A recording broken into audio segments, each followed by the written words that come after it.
Hello there, good peoples. My name is Allan Owino, and I'm a retired basketball player, and I'll be vying for the Secretary General position in the forthcoming Kenya Basketball Federation elections. So I just want to begin this video by making you understand a very simple analogy. As a country, every single 5 years, we are expected to hold our general elections, meaning whichever office is in administration, they have 5 years to carry out their mandate. Now, in that very same constitution, there are provisions provided for that in the year of calling for the election, there are just one or two few extreme cases that can actually make that election not be carried out. Say, for example, we get into a state of anarchy or we go into a civil war. Those are the extreme cases that can situate that election that is supposed to be held in August is pushed to a later date. I'll give you another good example.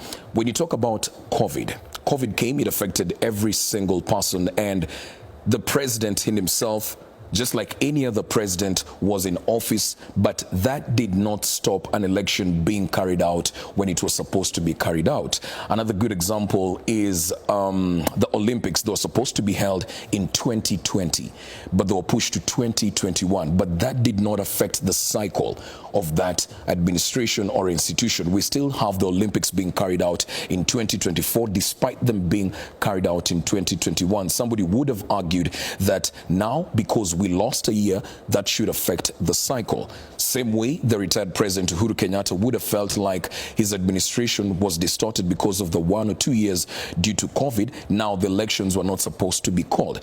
What that basically means is that the cycle of the institution of the federation is bigger than the interest of the people serving it. Now, I want you to carry that very same thinking and bring it to sports. When you come to sports in the country, sporting activities are governed by different bodies and federations. We have the Kenya Hockey Union. I believe that's for the one that governs hockey activities. We have the Football Kenya Federation that governs soccer. When you come to basketball, you have the Kenya Basketball Federation. Basically, every single sporting activity has a body that regulates the activities within the country, and those very same bodies have constitutions that govern them. And I'll be very specific because I'm here to talk about basketball. Now, when you come to KBF, which is the Kenya Basketball Federation, according to the constitution, they're expected to call for an elective AGM this year.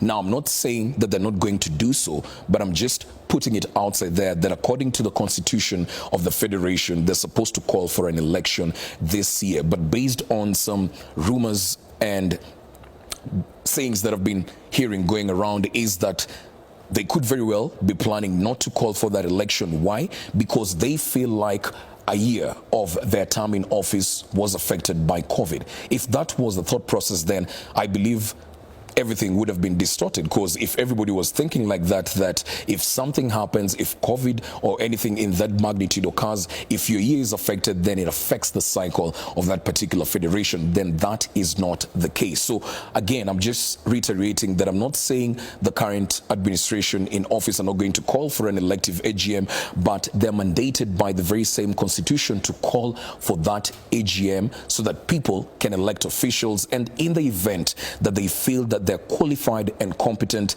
they just come out, tell the people what they have to offer again, and I believe they will be re-elected back into office. So those are just some of the reasons and some of the things I believe that are going to be cropping up in the near future, but I just felt like it was appropriate to put it outside there so that people know the type of politics that is played within these federations. And we're here for better federation, a change. We're here for accountability, because believe it or not, when I speak to certain people outside there in different circles, people are more of a wait and see situation. Nobody's touching basketball in Kenya because of the governance. When you talk to people who are handling basketball activities, all they're saying that you need to fix your governance, you need to fix your administration. So if that is the case, then how are we expected to move to the next level if we don't have people who are accountable and we don't put in integrity into the leadership of the federation? So I believe they should call for an elective AGM, let people who are qualified go out there, tell the people what they're going to offer.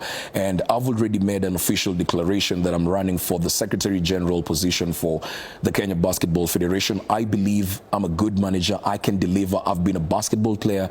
I've seen what basketball through education has done for me. If it wasn't for basketball, I don't even believe I'd have been able to achieve the little things that I've been able to achieve at my age. So I just wanted to put that outside there, and hopefully when we release our manifesto in the coming days and tell the people what we have to offer, then they'll give us a chance to change the face of basketball, because what these people are not telling you, it's really, really bad. It's really bad. We have people in office who are probably not necessarily incompetent, but they're not just visionary leaders. It's time to get visionary leaders into play, people who can revolutionize the face of basketball, and I'm one of those people. So let the elections come. Let the people decide. Call that elective AGM. If you're not planning to do so, at least the people are aware of what ought to happen, because whatever thing happens, it doesn't affect the cycle of election of any single body, country, or federation. Thank you.